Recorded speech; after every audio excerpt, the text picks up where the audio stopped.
قال الله يا عيسى ابن مريم اذكر نعمتي عليك وعلى والدتك إذ أيدتك بالروح القدس تكلم الناس في المهد وكهلا وإذ علمتك الكتاب والحكمة والتوراة والإنجيل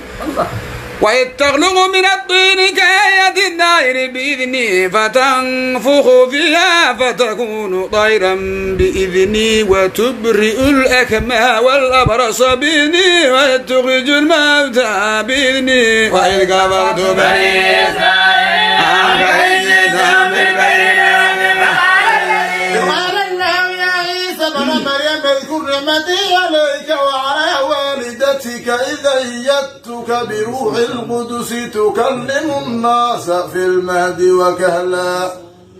وإذ علمتك الكتاب والحكمة والتوراة والإنجيل وإذ تخلق من الطين كهيئة الطير بإذني فتنفخ فيها فتكون طيرا بإذني